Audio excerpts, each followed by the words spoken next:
U.S. Modernist Radio is part of DesignNetwork.org, exclusive architecture and design podcasts reaching creative listeners worldwide. Hi, I'm Diana Panton, and thanks for listening to U.S. Modernist Radio. Mama don't allow no architecture around here. Mama don't allow no architecture around here. Oh, I don't care what Mama don't allow, gonna draw mine modern anyhow. Mama don't allow no architecture around here. Welcome to U.S. Modernist Radio, where we talk and laugh with people who enjoy, own, create, dream about, preserve, love, and hate modernist architecture, the most exciting and controversial buildings in the world. Joining us are Danielle Willkens, author of the new book, Architecture for Teens, a beginner book for aspiring architects.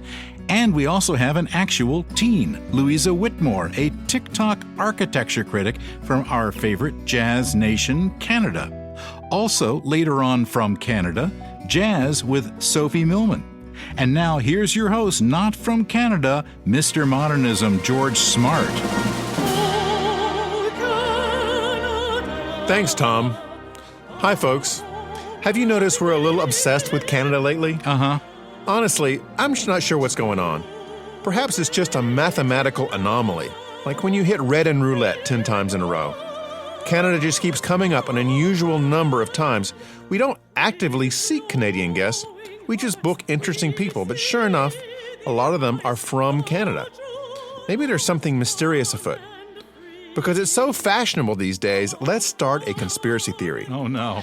Is Justin Trudeau putting mind control drugs in their maple syrup exports? What? Did Justin Bieber tattoo U.S. Modernist Radio on his arm? Is Celine Dion secretly beaming high-intensity tones across the border? Is William Shatner living in my basement? Now, that's a reference to Shatner's very short 2010 TV series, Shit My Dad Says, and he's also Canadian. It turns out a huge number of celebrities are from Canada. Justin Bieber, Pamela Anderson, Nia Vardalos from My Big Fat Greek Wedding, Carrie Ann Moss from Matrix 1, 2, 3, and I hear a fourth. Shania Twain, who I always thought was from Nashville, Seth Rogen, Ryan Reynolds, and the wonderful Leonard Cohen we talked about with past podcast guest Jennifer Warnes. We're going to have to do a show from Canada one day, Tom. Where do you want to go? Well, we could go to Vancouver, where our guest Louisa Whitmore lives. We could go to Oak Island in Nova Scotia and help those guys on cable TV shove dirt around cluelessly while looking for nice temperature. We could go to the Canadian side of Niagara Falls, which has some very cool mid-century buildings and a better view of the falls than on the U.S. side. But today, I'm thinking we should go to the Montreal, Canada Biosphere. Ah, yes. A huge dome designed by Buckminster Fuller from the 1967 World Expo. I've seen it. It's still stunning, 54 years later, and it would make a great location for a few shows. We could use email, but why waste a good Morse code sound effect? Attention Biosphere. Biosphere, come in please. Biosphere, do you read? George, you're talking like it's ham radio, but we're using Morse code? I think it'll work. Okay. Calling Biosphere. Biosphere, come in please. This is a Priority 1 message for Acting Director Julie at the Biosphere in Montreal, Canada. Hello, Acting Director Julie. Are you there? Acting Director Julie. This is George Smart of U.S. Modernist Radio. Just a thought.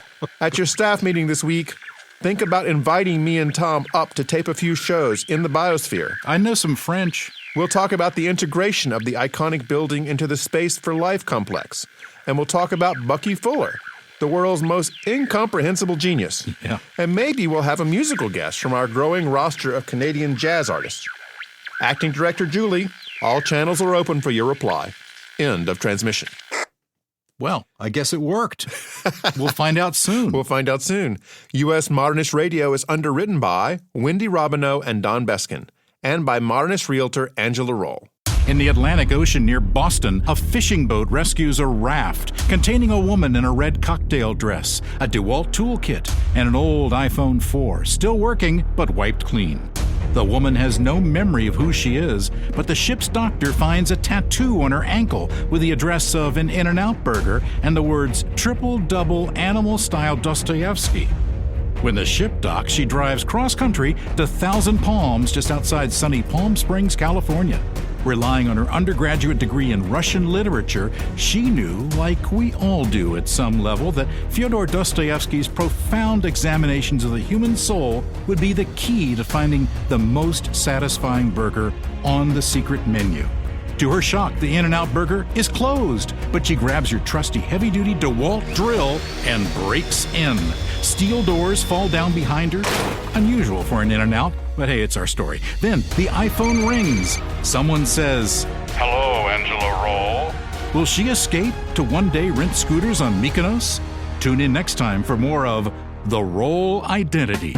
Meanwhile, memory restored, modernist realtor Angela Roll specializes in modernist houses, advising buyers and sellers on everything from appropriate renovation to whether Pushkin or Chekhov would win a rap battle. Reach her at angelaroll.com, that's ROEHL, or 919-995-0550. Oh, no worries, that In-N-Out burger in Thousand Palms is still very much open. Thank you, Tom. Danielle Willkens is an assistant professor of architectural design and history at Georgia Tech. Go Yellow Jackets. She previously taught at Auburn, Big Orange, Paul Rudolph's alma mater, and she won a Brooks Traveling Fellowship that took her to Iceland, Cuba, and Japan. She's the author of a new book, Architecture for Teens, a beginner book for aspiring architects. Welcome, Danielle. Hi, thanks very much for having me. So, Danielle, in a recent interview with our friends at Madam Architect, you said you are, and I quote, too much of a historian for architects and too much of a designer for historians. So I like you already. What's in that zone between architecture and history? Well, I'm most interested in how we use the amazing tools that we have today for contemporary practice in terms of digital documentation and visualization, so things that we can do with modeling and animations, how we use those to actually study the past and visualize the past in a way that really helps bring it to life. So I think that's where my interest in that gray area really comes to fruition, and it's a good excuse to play with interesting toys that are coming out in the technological realm, but then also, spend some time in archives and go see amazing places and try to think of ways that we can, bring attention to them and also make sure that they're around for future generations. So I know this is a deep question, but I'm going to try to be superficial about it. How do the tools that we look at history affect the way we view history? Well, I think it's about talking to the audience. And so if we're just in a realm where we're using, maybe text or something that's a little bit more static, it's hard to engage, a younger generation. It's hard to engage people who maybe aren't familiar with the language of the architecture or even a historical period, to get them really excited about what they're seeing or maybe get them intrigued to learn more. So I think the more we can add to that visual culture, we're so much of a visual culture, the better, because it's going to get people excited about the past and learning more. How did you find enough teens to talk to for your book that weren't busy on TikTok?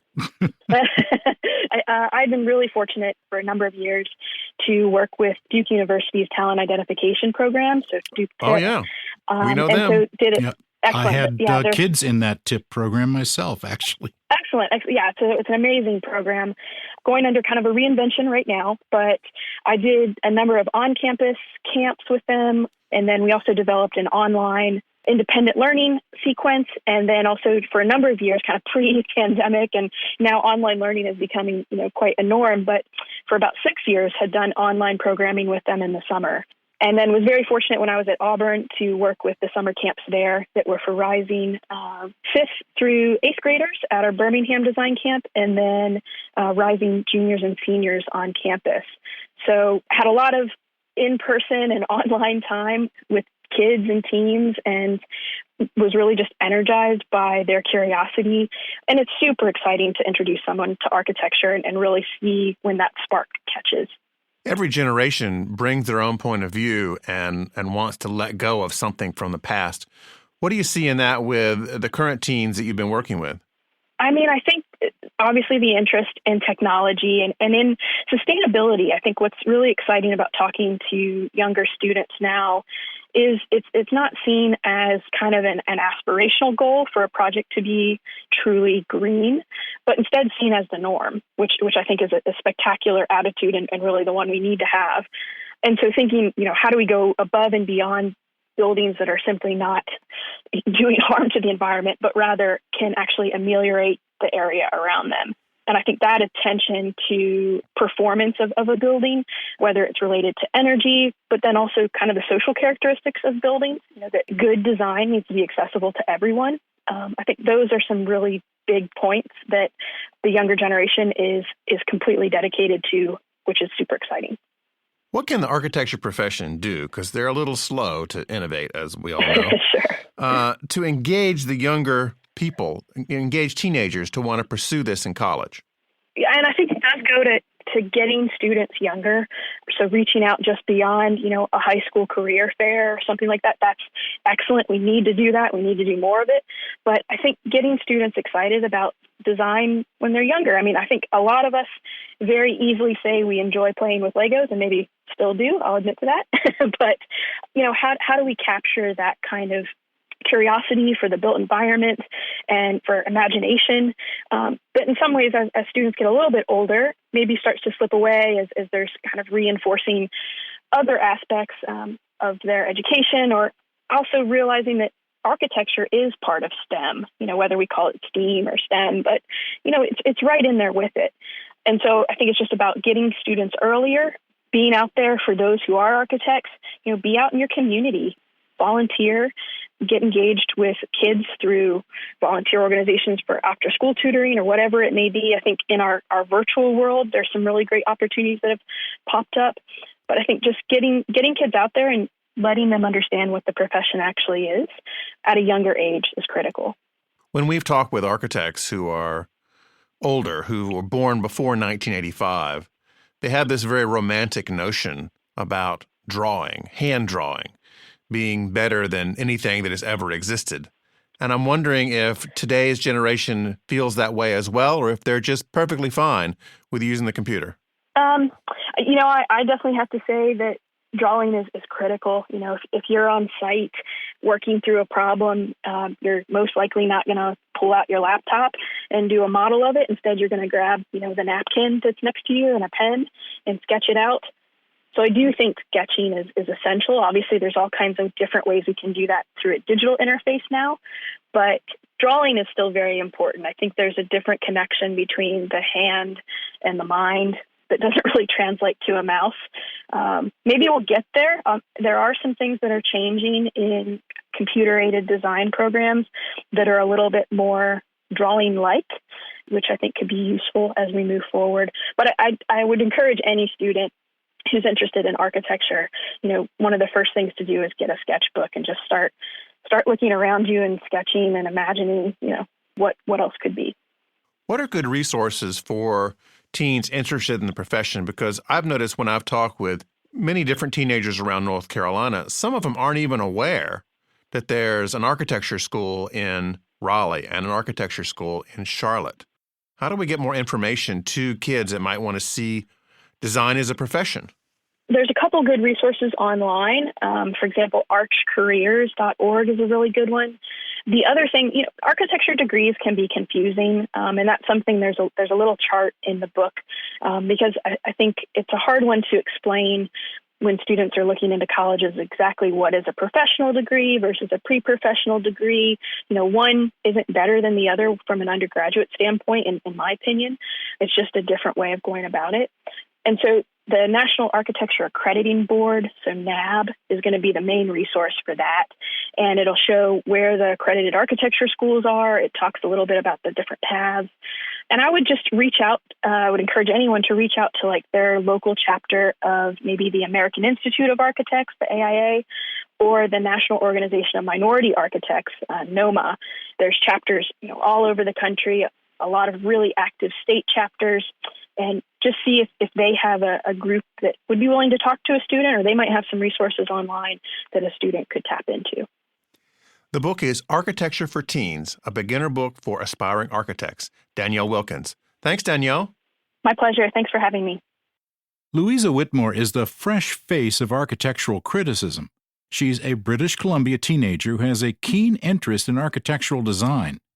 When she's not discussing building aesthetics, she's acting in community theater productions, or baking bread, or reading Jane Austen, On her TikTok account, Louisa Talks Buildings, Louisa talks 90 miles an hour about buildings she likes and others like 432 Park in New York City, the tallest residential tower in the world when it was built. Not so much. She's got a huge following, reminding us of past podcast guest Kate Wagner in her show McMansion Hell. Because she's in school, George had to talk to her on a teacher workday. Hi, Louisa. How are you? I'm good. Thank you. How are you? Good. I first read about you on Curbed. That was the big article. Was that the first one in the major papers about you? Yeah, it was. That was really exciting. Curbed really focused on the fact that you have become the architecture critic of TikTok. Yeah, honestly, I was even surprised by that. So it was very funny to see like a major news organization talking about that. Other than our esteemed little organization, have any folks reached out to you? Not really. Okay. One or two, but mostly just you guys. Oh, great. So we got here. We're number 2. Excellent. Well, we want to be on the leading edge of tomorrow's architecture critics.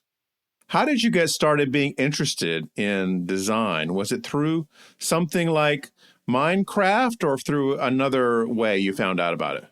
Well, I've always been like really interested in like looking at buildings, and you're kind of right. Like sometimes when I was a kid, I would like see a building and think, oh, I want to recreate that in Minecraft. And I would do that. And it was really cool to like see the different aspects of buildings. But I really got interested in like design and architecture specifically after I saw 432 Park Avenue in New York. And I couldn't believe that it was like a real building because it just looked if you haven't seen it, it's incredibly skinny and it's just straight up. It just goes straight up in the air. It looks like a toothpick. And I thought, that's weird. How would you design that? And I just started thinking about like the designs of other buildings as well. So 432 really got you on the map with TikTok. Yeah, I did not expect that at all. Because I've been using my TikTok to talk about like things I was passionate about. And then I thought, hey, you know what I'm passionate about? This one building. And people really responded to that, which was weird. For our listeners who've never seen this, describe what 432 is like and how it's different from other buildings. Okay.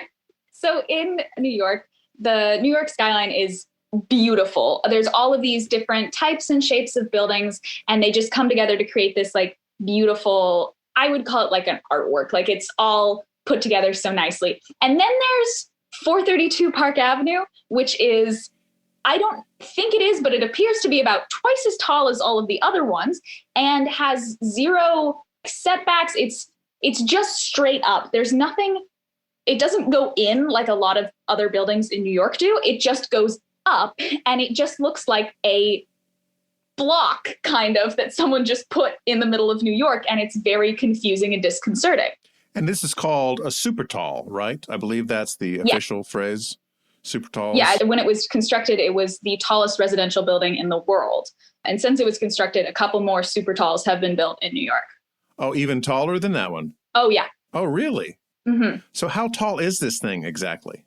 It is 426 meters tall, or it's over like 1,000 something feet, but it's insanely tall. It's taller than the Empire State Building. It's massive.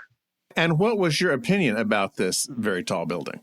Oh, I hate it. I hated it when I first saw it. I hate it now. And I just think it stands out too much. So let's put on your critic hat and have you tell me, what is it to hate about this building? Because I've also done some other research about how it's going over there, and I want to ask you about those things in a minute. So the thing with it is, it doesn't seem to me like there was any design, like actual thought put into it. There's nothing very like visually interesting about it besides just how tall it is. And I would be like a little bit okay with that if it wasn't, I'm okay with it being tall. It's just that it's like so, sorry, I'm struggling to find an answer. The people who live in it are all incredibly rich, and none of the apartments are really used that often, because everyone who can afford an apartment in it can afford other apartments. So they don't really live there a whole lot of the time. So it's just kind of this big empty building that you have to look at from anywhere. like anywhere you're standing. Do you have any sense of what it costs to own a place in this building? Yes. So the penthouse apartment, according to a Zillow listing, is $90 million. And the cheapest apartment is over $7 million. And that doesn't include all of the yearly maintenance fees and the private restaurant fee that, number one, you can't even go to because of COVID. And number two is over $15,000 annually. Wow. That's quite a bunch of fees. I mean, my HOA I thought was expensive, but that's pretty up there. Mm-hmm. So these are absentee owners in large part? Yeah.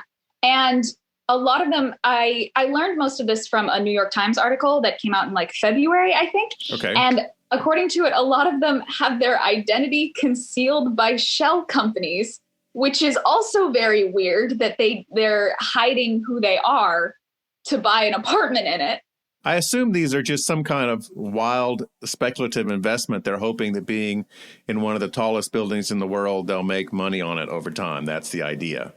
Yeah. And I think we're starting to see that because some people have started to sell their apartments that they've like fully renovated and designed, and they've like hired people to design like new walls and furniture and stuff. So it does seem like an investment.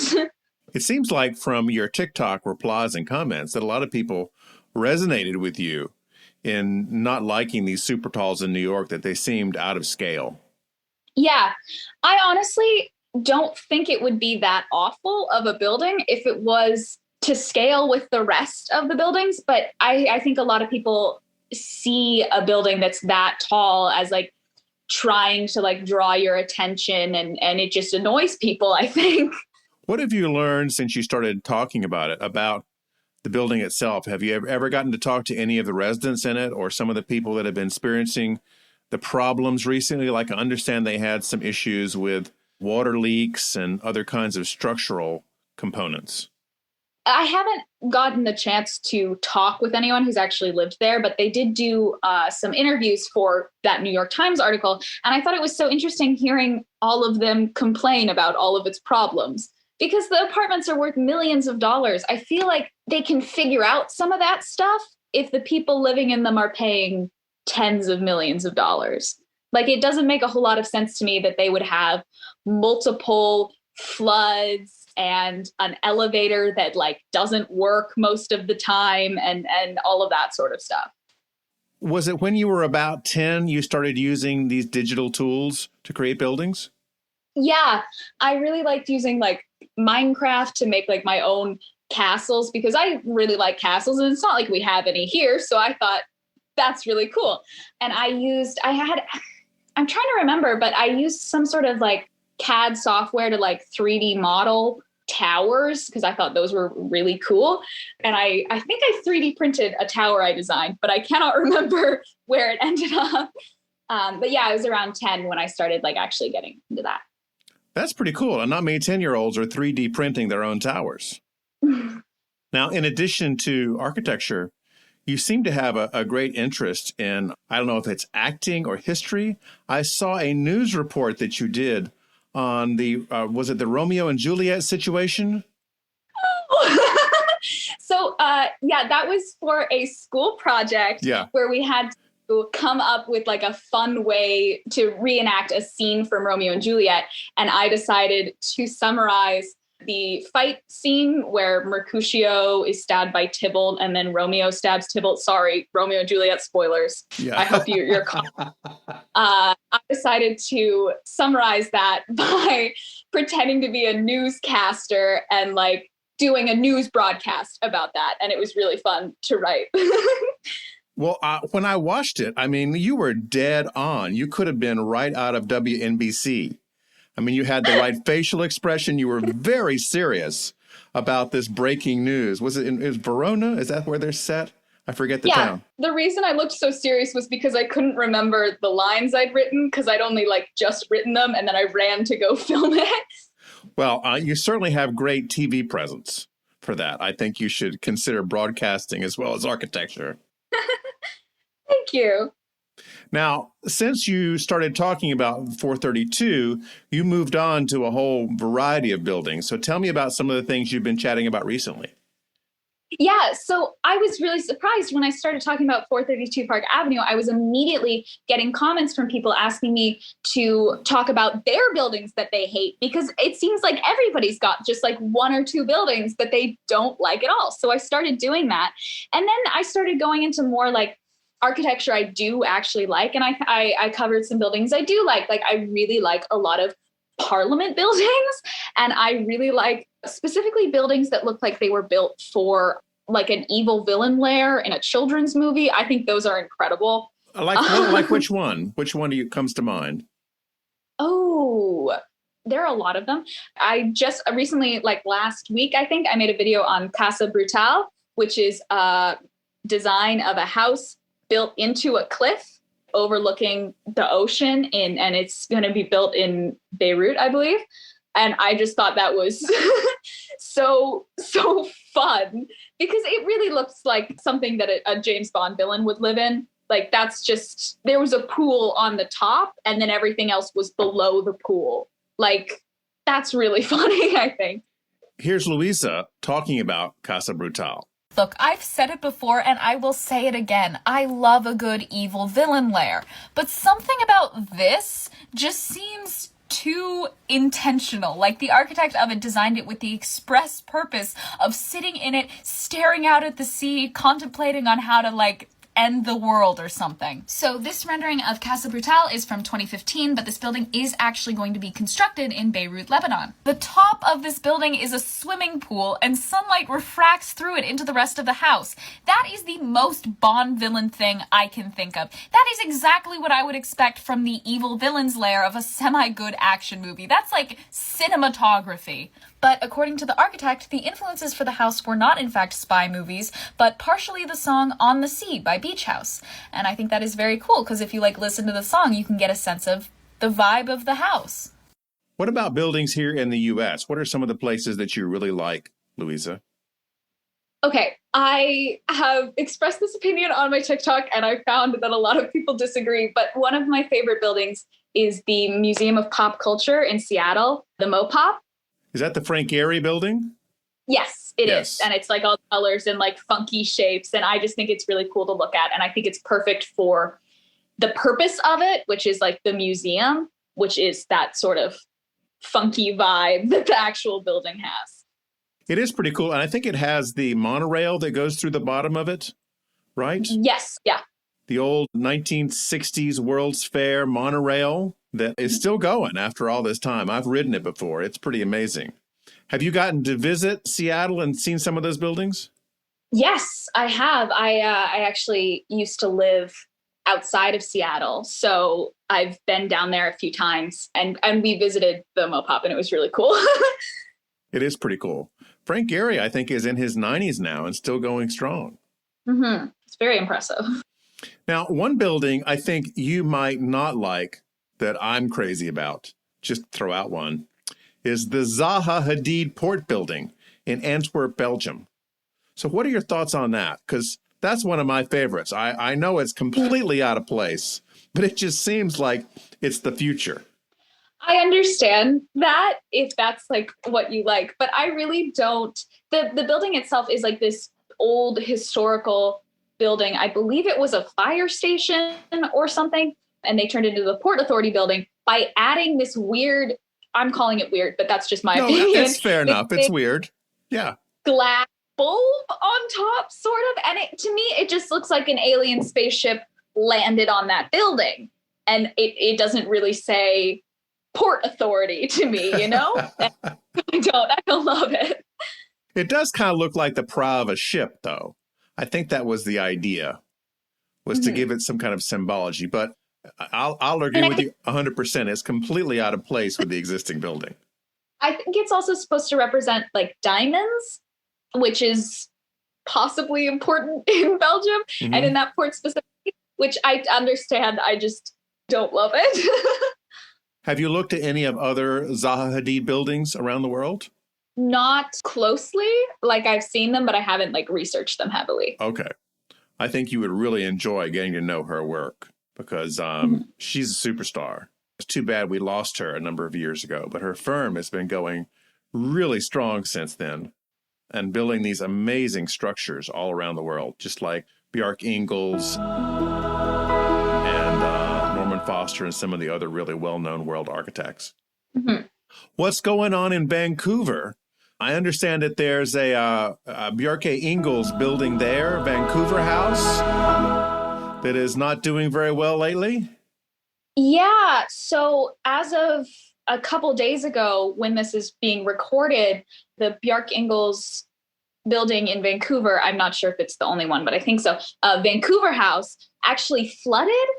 They had a pipe problem, and it's going to take a while to repair. I think it'll be repaired by the time this podcast is released. But it's interesting to hear about stuff like that, considering I made a video about Vancouver House a while ago, which, if you haven't seen it, the thing with it is that it's widest at the top, and then it narrows on the way down. So it's super skinny on the bottom. It's like a triangle, and then it opens up to like a full building at the top of it. And that's just very confusing to me.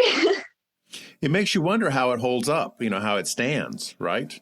I'm sure the engineers did a good job, but I'm always so impressed and confused when I see buildings like that. I always enjoy talking with the structural engineers, who are usually the unsung heroes behind these architects' achievements, because they're the ones whose license is on the line. If the building falls down, it's usually not the architect.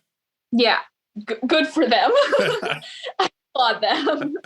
It's a tough job being a structural engineer, because if you're trying to do some things that have never necessarily been done before, and you're creating these wild shapes that have to hold up to, a lot of stories. How many stories tall was 432? Do you remember? Was it like 60, 70? No, I believe it's 85. 85 stories. Yeah. For a residential building. Yes. Wow. Insane. I can remember years ago when in most towns across the United States, except for maybe New York and LA and Chicago, if you were building a 20-story building, that was a big deal. And that was huge. But, now we're talking about things that are just really reaching up towards the sky. Frank Lloyd Wright at one time was going to try to build a mile-high building. So that's 5,280 feet. Yeah, I think I remember hearing about that. And I always was so confused as to why we stopped trying to do that. But now I think that would really be a bad idea. I would guess, especially with changes in the climate and earthquakes and things like that, it would be hard to keep that thing from swaying wildly when it's moving in the wind. One of the things that confuses me about not just 432 Park, but a lot of all tall buildings, is that to prevent earthquake damage, they have to sway slightly. So when you have a really, really tall, a super tall, like 432 Park or any of the ones near it, or any of the super talls near it, they have to sway multiple feet in either direction. And especially, if you had a mile-high building, you would have to go meters and meters away. It would sway back and forth so far, so it didn't fall down. I imagine that would be rather disconcerting to be in your kitchen making coffee, and the coffee is moved a foot. Yeah, it would be like being on a cruise ship, probably, or worse. Yeah, worse than that, under probably. Choppy seas. Right. Yeah. What is in your queue for reviewing on TikTok? What other buildings are you looking at now? Ooh, that's a really good question. I don't really have a lineup of buildings I'm going to talk about. I do want to talk about Vancouver House flooding. I just want to bring that up. I made a video, but I want to go more in depth on the concept of the sinking library, which apparently a lot of universities students believe that their specific university library is sinking because the architect, while designing it, forgot to account for the weight of the books, which is kind of the funniest thing I've ever heard. You've got my attention now. Tell me more about sinking libraries. Okay, so I started noticing this when I made a video about Robarts Library at the University of Toronto, because it looks like a turkey. That's why I was talking about it. But I got several comments from people saying, oh yeah, that library is slowly sinking because while designing it, the architect forgot to account for the weight of the books. So when they put all the books inside, it just started going down very slowly. And I thought, wow, that's a weird story. But I did some research and I found out that it was just an urban legend. And then I started hearing it about other libraries. I have a list of about like 6 or 7 university libraries that people literally believe are sinking, even though there's no evidence towards that. The H.B. Wells Library at Indiana University, their official or unofficial motto is not sinking since 1969. Wow. That's their motto. Yeah. To convince people that, the library is not sinking. Hopefully it was built in 1969, right? But it was. Yeah, that's okay. A good clarification. I thought they fixed it in 1969, but it was built in 1969. Okay. So it's fine. So was there one library somewhere that actually sank that was the creation of this urban legend? It's unclear. I tried to do some research, and there are a couple of libraries it may have come from that had like weird numbered floors. So people thought, oh, one of them is below ground or something. But or it came from like, oh, this area of the library is closed off and there's no books in there. And then that somehow became, it's closed off and there's no books in there, so the library won't be too heavy and sink into the ground. But I really don't know the exact origin. Are there any like leaning libraries where the books were on the wrong side of the building and it tilted it? That seems to be a variation of this theme. Not that I know of, but it sounds kind of likely. I always, when I was growing up, thought the Leaning Tower of Pisa was because somebody put the furniture too much over on the wrong side. And it just... I always thought that they just built it on purpose to look like that. I just figured they did that. I figured that was the point. Yeah. I believe they spent umpteen million shoring it up, but it still leans. It just doesn't lean quite as much, I think, as it used to. Yeah. I think they spent a lot of money so they could prevent it from falling over. And then they couldn't get it all the way back up. Now, I don't know this for sure, but what's your guess about when the Leaning Tower of Pisa was built? I have no idea. I would say 15th century or maybe later. Maybe I'm way off. I think 15th century. So here's what I would love to see, Louisa. I would love to see a news report of you in the 15th century reporting on the Leaning Tower of Pisa as a sequel to your famous broadcast on the Juliet and Romeo situation. Okay. That's a really funny idea. Well, thank you so much for joining us. This has just been a blast. Oh, I'm so glad I could. This has been really fun.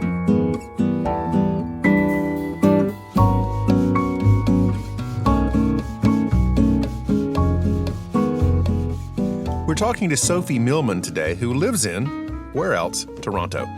Damn you and your mind-controlling maple syrup, Justin Trudeau. She's won a Juno, been nominated for a Grammy for recording in a language she doesn't even speak, and her albums have spent weeks at the top of the Billboard, iTunes, and Amazon jazz charts around the world. She can really sing. One day, say in 2050, critics will compare young jazz singers to Sophie, like we compare people to Billie Holiday and Julie London now. But there's more. I want Sophie and her husband at my next dinner party. She's interested in global money markets, industrial relations, economics, and social sciences. She's an active writer. Her husband, Casey, is a lawyer, professor, musician, and executive producer on her albums. I assume that her children perform laser surgery, trade cryptocurrency, and run their own small nuclear reactor in the basement. And one time, she threw a Muppets party for her husband's birthday. How cool is that? Welcome, Sophie. Hi. This is the best introduction anyone has ever given me, and the funniest. And I've been interviewed a lot over the years, and in many different places. George, you're killing me. Don't die yet. Yeah, don't die yet. So No. I give you 20 minutes. Tell us about this Muppets party. Oh, the Muppet Party. So my husband turned 35. And yeah, we're Muppet nerds. The Muppet Show is big in our house. And now that we have kids, I mean, obviously they can sing all the songs and they know all the guests. But I bought him, I was thinking, what can I do for Casey's birthday? It's a big birthday, but how can I make it whimsical? So I got him Muppet balloons, and we were playing Muppet music and old school 70s, 80s, amazing stuff. And now, when he turned 46, I actually got a custom-made Dr. Teeth. It's phenomenal. It's everything you want Dr. Teeth to be, and it's sitting prominently in his office. So we're complicated people. We're giant nerds, and we love it. Well, we're giant nerds down here too, so we'll have to talk about that at the dinner party. Can we have a dinner party? When can we have a dinner party? 2050? Yeah, before that, I hope. I hope so. We're not vaccinated up here in Canada, so, we'll see. We read that all the Canadians, they're driving across the border and then flying to their vacation homes in the U.S. because they can't fly into Canada, but they can drive across. If you try to make sense of COVID rules, it'll break your brain. Especially what's happening right now up here. I'm obviously a big Canadian, proud Canadian. I'm an immigrant twice over. We chose to make this our home. But right now it's tricky up here. It really boggles the mind. So a lot of the rules don't really make sense, and people feel the need to drive down to the U.S. to get vaccines because we can't really get them that freely up here. But that's for a different show. Now, you grew up in Soviet Russia. What was the jazz scene like over there? Well, I was a kid, so I wouldn't really know. All I know, when we left for Israel, I was almost 7. But I know from my dad that there wasn't much of a performance scene, obviously, because the theaters and everything else was kind of like music was sanctioned. So music that was not sanctioned by the state was performed in people's homes. So people played Beatles music and they played jazz in their homes. And I remember my parents, when I was like very, very young, I have vivid recollections of our one-bedroom Soviet apartment. And you want to talk about architecture or the absence of? We can talk about Soviet buildings, even though they were all supposed to be built according to this very strict architectural system, right? As we know from Le Corbusier and all that stuff, that's where the theory was coming from. In the end, it was all very drab concrete buildings for the most part, but they were piled full of people. Everybody had a guitar. Everybody was singing. Beatles songs was very obviously, poor English. Nobody understood what the words meant. So the jazz scene, per se, I don't think that jazz was widely performed, but there was a very active black market for jazz LPs. So there were times during the Soviet Union when there was a thaw in the relations in the West, and then it would close back up again. So my father's record collection was put together for the most part on the black market, where people traded Levi jeans, which were contraband, for jazz albums or Beatles albums or Ray Charles albums, which were also contraband, for food and chickens. And it was Soviet Union was a very interesting place to come from. It had its challenges, but the survivalist aspect of it prepared my parents for the immigration experiences that were also quite difficult. And your next stop was Israel? My next stop was Israel, yeah, where we spent 10 years. In 2016, and I'm reading this was 2 weeks after giving birth, you recorded Yiddish Glory, the lost songs of World War II. Yes. In Yiddish? In Yiddish, yes, which is not a language that a Milman has spoken since really my grandparents were children. Okay. And this went on to be nominated for a Grammy. Oh. It was nominated for a Grammy, and it was a very interesting project that I wanted to record not because I'm such a Yiddishist, but because it allowed me to tell the stories of my grandparents' World War II experience, which, I feel like the West is very familiar with the German, French, Polish, Jewish experience during the war, but the Soviet experience for Jews was very, very different, and it's not as widely understood. So it was a very personal project for me. So when they told me the recording date was going to be beginning of January, and I told them, well, that's my due date. I was due January 1st. And they said, no, you really have to do it. And I said, okay, if I'm not having a C-section, I'm going to do it. And I ended up committing myself. I stretched myself fully, and it was hard. It was really, really hard because I was completely exhausted and, no sleep. But it ended up being a very special project to be part of. And it was like a historical document more than, pieces of music. But it was very meaningful for me. Are there any Yiddish tunes that sort of made it to the West and got different words put to them? I was wondering. Yeah, I think By Mir Bist Shane made it to the West. And you know that one? That was the Andrews Sisters? Yeah, by me, Mr. Shane, please let me explain. I mean, obviously there were no English lyrics, right? Right. Originally it was fully Yiddish, but it became a huge hit. Like, who would have expected, right? That is so weird. That is one of my favorite songs. Yeah, and it was originally a Yiddish. Did they take just the melody, or are those the lyrics translated into English that the Andrews sisters sang, or did they write new words? I think there were translated lyrics. It was a hybrid too, yeah. Again, okay. Yeah, I am not somebody, I love klezmer music, mostly wordless, to be honest with you. You know, that whole romanticization of shtetl life, that's not really my thing. But because my grandparents' parents and my grandparents' first earliest language was Yiddish, you know, for the most part, and this project really sought to tell the stories in their most authentic form, it had to be in Yiddish because those victims, heroes, all, you know, the album really, children, adults, it spanned all aspects of the Soviet Jewish experience during the war. They were all written in Yiddish. I don't want to make it all bleak, but I come from there's a lot of history, and it's very, very complex, but fundamentally it's a story of survival. And my parents kind of continued that in their own lives.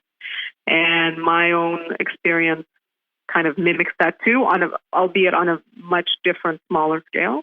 But that album is special for me. Watch What Happens was a song written by Michel Legrand, French, not Canadian, for the 1964 movie The Umbrellas of Cherbourg, a breakout film for the breathtakingly attractive Catherine Deneuve, who literally went on to be the symbol of beauty for the nation of France. With English lyrics by Norman Gimbel, this song has been covered by Sarah Vaughan, Frank Sinatra, Count Basie, Tony Bennett, and now, from her album, In the Moonlight, here's Sophie.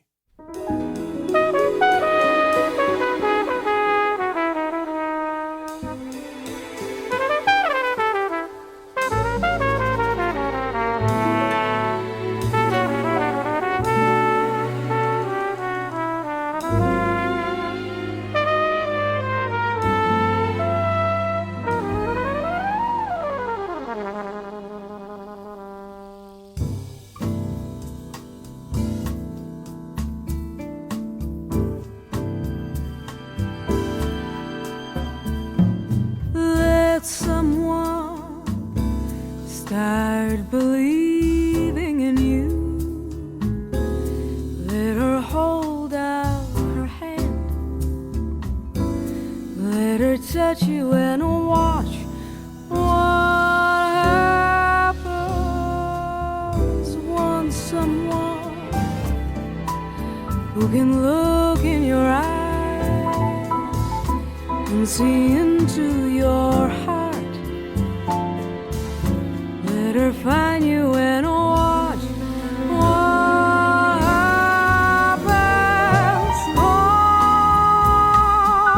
no, I won't believe your heart is cold. Maybe just afraid to be broken again. Let someone with a deep love to give that deep love to you, and what magic you'll see. Let someone give her heart, someone who cares like me.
deep love to give that deep love to you, and what magic you'll see.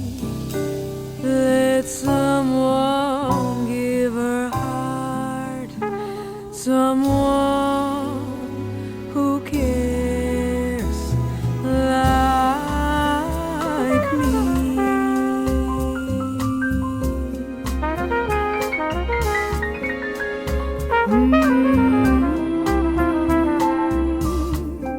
Let it be me.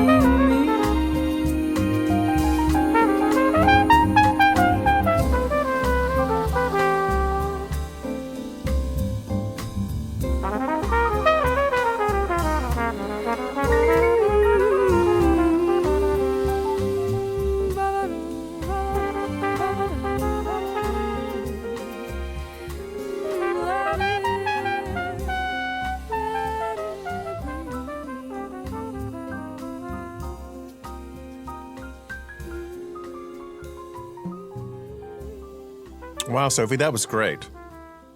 Thank you. Thank you. Randy Brecker on trumpet. Can you just, can you believe how good he sounds? Oh, it's fabulous. That explains why it sounds so good.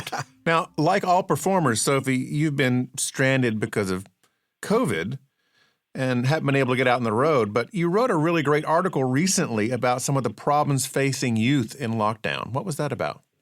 I'm looking at my kids. My kids are 5 and just turned 8. You know, it's not just COVID that's keeping me off the road. It's them. They're keeping me off the road a little bit, you know, because I really want to be around. But I was watching the way these lockdowns were affecting them. And I believe that I'm very, very lucky. I live in a, nicely sized home. I have a big backyard. My kids are really little.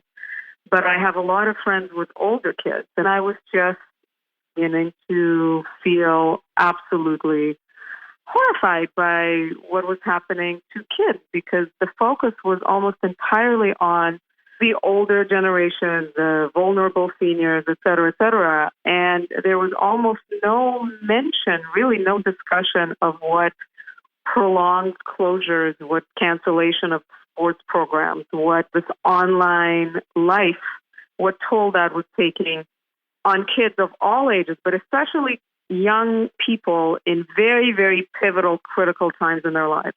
People in their early teens who are vulnerable to a lot of kind of depression, online bullying, mental illness, etc.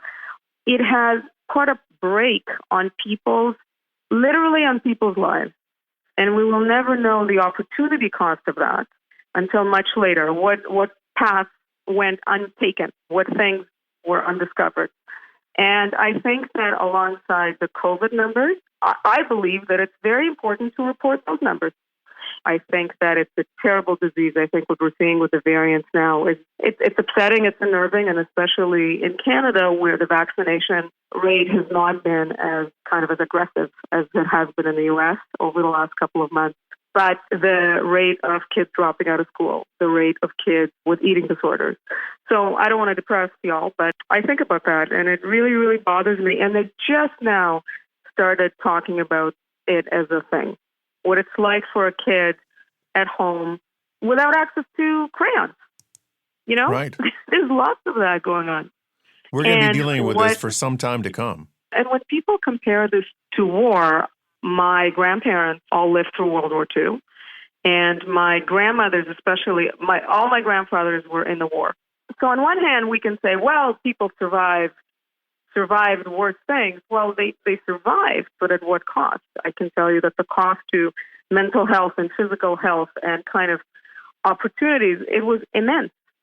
And I think that if our leaders took all the aspects of things into account, I think things could have looked a little bit differently. We could have protected the elderly, but also not denied our children a more normal, psychologically stable period of time, if you know what I'm saying. Well, we're sure Justin Trudeau listens to U.S. Modernist Radio. I know. I know. He reads my tweets. Oh. This next song was written by Canadians, of course, Mark Jordan and Steve McKinnon. From Sophie's album, Make Someone Happy, for which she won that Juno, here's Something in the Air Between Us.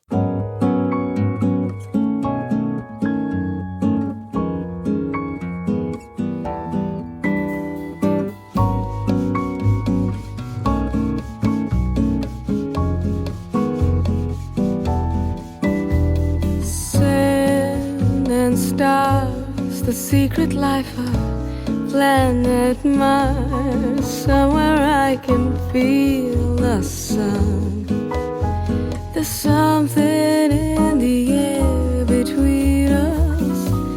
Let it rain, nothing ever stays the same. Your tears are falling in my dreams. There's something in the air between us. I've been soaring like a cloud. I call your name out loud in taxis and in towns. And I have walked upon the beach, a rainbow within reach, the borderlines of love. Oh, drive me home, the night is burning gypsy red.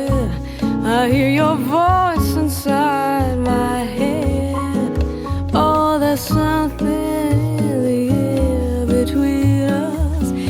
In my room, the algebra of love and you is measured out in coffee spoons.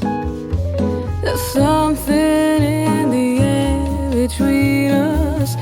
And when the night plays your guitar, I want to be with you, no matter where you are. And as the cars and lights go by, I'll shine there in your eyes until the moon and stars collide.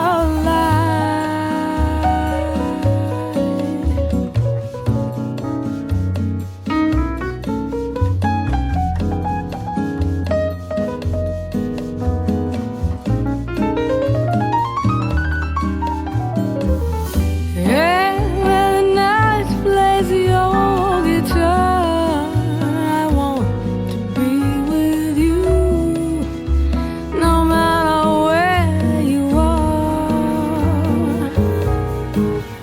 And as the cars and lights go by, I'll shine there in your eyes until the moon and stars collide.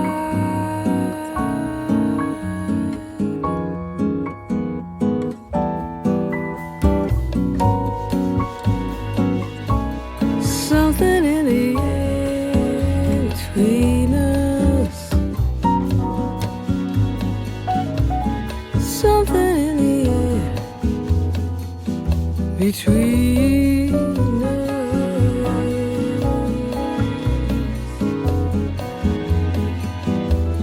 Something in the air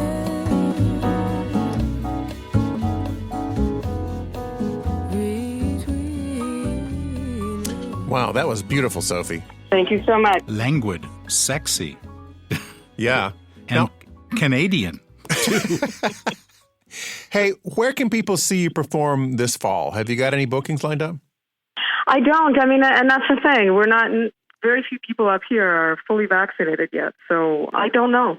I think we're going to have to wait and see. I have a website. I'm a little bit on, social media, so definitely when there's stuff, I'll be announcing it. But nothing booked right now. I'm not a huge.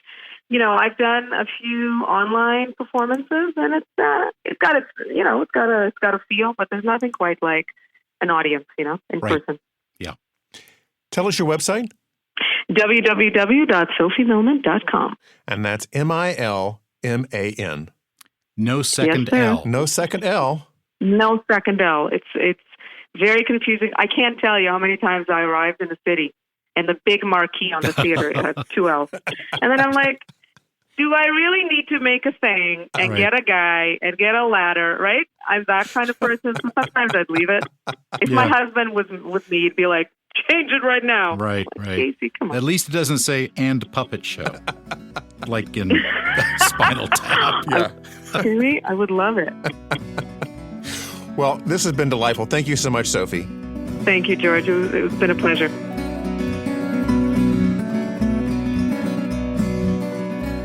Thanks for listening. U.S. Modernist Radio is underwritten by Wendy Robineau and Don Beskin, and by Modernist realtor Angela Roll. Okay, Tom, take us out. Visit usmodernist.org's massive archives to listen to past shows, discover documentation of 8,000 significant modernist houses, and access 3.2 million pages of classic 20th century architecture magazines. U.S. Modernist Radio is produced by Soundtracks Recording Studios in Raleigh, North Carolina. Our theme song was performed by George Smart and Robinson Earl. Rogue archivist Carrie Cesarino researches Canadian guests with the same passion she shares for Justin Bieber. U.S. Modernist Radio is a production of Modernist Archive Incorporated, a nonprofit educational archive for the documentation, preservation, and promotion of modernist residential design. I'm Tom Guild. George and I'll be back soon with another Oh Canada, We Stand on Guard for Thee edition of U.S. Modernist Radio.